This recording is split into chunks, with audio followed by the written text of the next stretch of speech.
Hello everyone, welcome to my channel. आज हम पढ़ेंगे chapter number 2 CBSE board NCERT English book का, और ये चैप्टर है सप्लीमेंट्री का द फ्रेंडली मंगूस। तो हम इसे पढ़ेंगे। अब सबसे पहले कुछ पॉइंट्स दिए गए हैं, चलिए उन्हें पढ़ते हैं। A farmer, his wife and their small child lived in a village. एक किसान, उसकी पत्नी और उसका छोटा बच्चा एक गांव में रहते थे। There was also a baby mongoose in the house. उनके घर में एक छोटा बेबी मंगूज यानी नेवले का बच्चा भी रहता था। Who they believed would be their sons, companion and friends in the future. उन्होंने सोचा था कि वो नेवला उनके बच्चे का कंपेनियन यानी साथी बनेगा जब वो बड़ा हो जाएगा फ्यूचर में।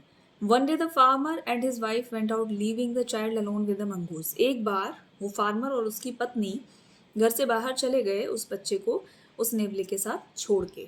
ठीक है, तो ये तो की पॉइंट्स थे। अब हम मेन स्टोरी पे आते हैं। Once a farmer and his wife lived in a village with their small son. एक बार एक फार्मर और उसकी पत्नी एक गांव में रहते थे अपने छोटे बच्चे के साथ। They loved him very much. उसे बहुत प्यार करते थे। We must have a pet. हमारे पास एक पैट होना चाहिए, हमारे पास कोई पालतू जानवर होना चाहिए। The farmer said to his wife one day. ऐसा फार्मर ने अपनी पत्नी से एक दिन कहा। When our son grows up, जब हमारा बेटा बड़ा हो जाएगा, he will need a companion. उसको एक साथी की ज़रूरत पड़ेगी। This pet will be our son's companion. ये पैट जो हम पालेंगे वो हमारे बच्चे का कंपेनियन बनेगा। His wife liked the idea. उसकी पत्नी को ये आइडिया बहुत पसंद आया। ओके, तो ये क्या हुआ?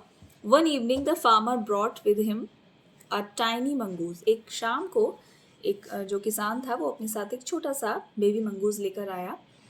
इट्स अ बेबी मंगूज, ये नेवले का बच्चा है। सैड हिज वाइफ, उसने अपनी वाइफ से कहा। But will soon be fully grown, लेकिन बहुत थोड़े ही टाइम में ये फुली ग्रोन हो जाएगा। And he will be friend of our son, और हमारे बेटे का दोस्त बनेगा ये। ठीक है, तो आगे पढ़ते हैं। Both the baby and the mongoose grew. Baby mongoose दोनों ग्रू हुए, बड़े हुए। In 5 or 6 months the mongoose had grown to its full size. 5 और 6 महीने के अंदर ही जो नेवला था वो अपने फुल साइज में आ गया। The lovely animal with 2 shining black eyes and a bushy tail. वो एक प्यारा सा दिखने में शाइनी उसकी ब्लैक आईज थी और बुशी टेल घनी सी पूंछ थी। The farmer son was still a baby in the cradle. लेकिन जो फार्मर का बेटा था वो अभी भी पालने में था, छोटा ही था। स्लीपिंग एंड क्राइंग ऑल्टरनेटिवली, रोता था और सोता था। तो वो अभी भी छोटा था, लेकिन बेबी मंगूस जो है वो फुली ग्रोन हो गया था। One day the farmer's wife wanted to go to the market. एक दिन किसान की पत्नी बाजार जाना चाहती थी। She fed the baby and rocked him to sleep his little cradle. उसने अपनी बेबी को दूध पिलाया और उसके बाद उसे सुला दिया पालने के अंदर। पिकिंग अप द बास्केट, उसने उस टोकरी को लिया। And she said to her husband, उसने अपने पति से कहा, I am off to the bazaar, मैं मार्केट जा रही हूँ, बाजार जा रही हूँ। द बेबी इज स्लीपिंग, बच्चा सो रहा है। Keep an eye on him, उस पर नज़र रखिएगा। Frankly I don't like to leave the child alone with the mongoose. मुझे सच में ये बिल्कुल पसंद नहीं है कि मैं बच्चे को नेवले के साथ छोड़ूं। You need not be afraid, तुम्हें डरने की आवश्यकता नहीं है। ठीक है, तुम्हें डरने की आवश्यकता नहीं है। सेड द फार्मर, फार्मर ने कहा। The mongoose is friendly animal. नेवला जो है वो एक फ्रेंडली एनिमल है। It's a sweet as our baby and they are the best of friends, you know. वो उतना ही स्वीट है जैसे हमारा बच्चा है, और दोनों आपस में बेस्ट फ्रेंड्स हैं, तुम जानती ही हो। The wife went away and the farmer having nothing to do in the house. पत्नी चली गई और फार्मर के पास करने के लिए कुछ भी नहीं था। Decided to go out and take a look at his field not far away. उसने डिसाइड किया कि वो थोड़ा सा बाहर जाएगा और फिर अपनी फील्ड्स वगैरह देखेगा जो बहुत दूर नहीं है। ठीक है, he ran into some friends on the way back and didn't return for quite some time. वो अपने दोस्तों के साथ चला गया और फिर काफ़ी देर तक वापस नहीं आया। ओके, उसके बाद फिर से कुछ की पॉइंट्स दिए गए हैं। The farmer's wife return home from the market carrying a heavy basket. पत्नी किसान की जो थी वो वापस आई मार्केट से, उसके पास एक हैवी बास्केट थी। She found the mongoose at the entrance of the house with blood on his face and pause. उसने बेबी मंगूज को दरवाजे पर पाया, एंट्रेंस पे। उसके हाथों पे और उसके चेहरे पे ब्लड लगा हुआ था।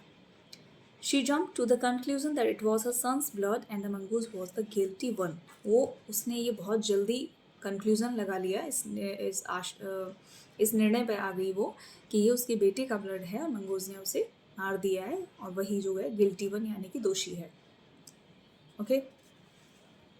The farmer's wife finished her shopping and came back to home with basket full of groceries. किसान की पत्नी अपनी शॉपिंग करके घर वापस लौटी, उसके पास थी एक basket full of groceries. She saw the mongoose sitting outside as if waiting for her. उसने देखा कि मंगूज जो था, नेवला जो था, दरवाजे पर बैठा हुआ था जैसे वो उसका इंतज़ार कर रहा हो। On seeing her he ran into welcome हर। वो भागा उसका वेलकम करने के लिए।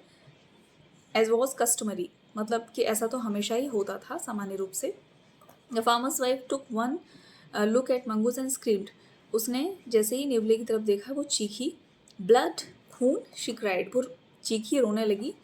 The face and paws of the mongoose were smeared with blood. चेहरा और पाउज यानी उसके जो पंजे थे वो ब्लड में भीगे हुए थे या चिपके हुए थे। यू विक्ड एनिमल, तुम एक दुष्ट जानवर हो। You have killed my baby, तुमने मेरे बच्चे को मार दिया है। शी स्क्रीम्ड हिस्टेरिकली, वो बहुत ज़्यादा ज़ोर से चीखी ऐसा बोलकर।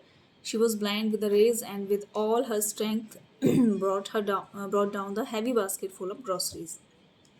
गुस्से में बिल्कुल अंधी हो चुकी थी वो, और उसने पूरी दम से वो जो हैवी बास्केट उसके पास थी उस ग्रॉसरीज की उसको बेबी मंगूज के ऊपर बहुत ज़ोर से मार दिया।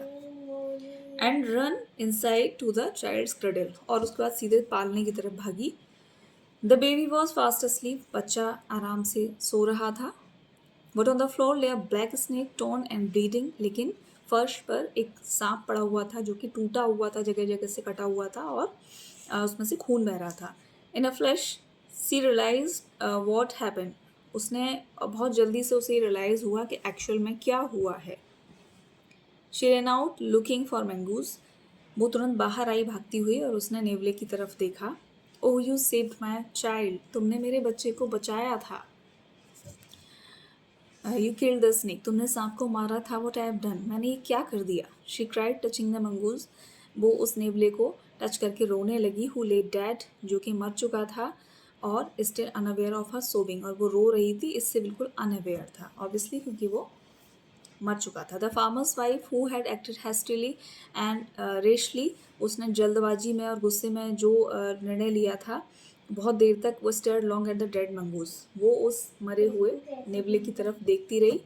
Then she heard the baby crying, उसके बाद उसने बच्चे को रोते हुए सुना। Wiping her tears she went into feed him, उसके बाद वो उस बच्चे को दूध पिलाने के लिए चली गई जब उसने उसे रोते हुए सुना। ये स्टोरी फ्रॉम पंचतंत्र, ये स्टोरी पंचतंत्र से ली गई है और ये बहुत ही शानदार, बहुत ही अच्छी स्टोरी थी।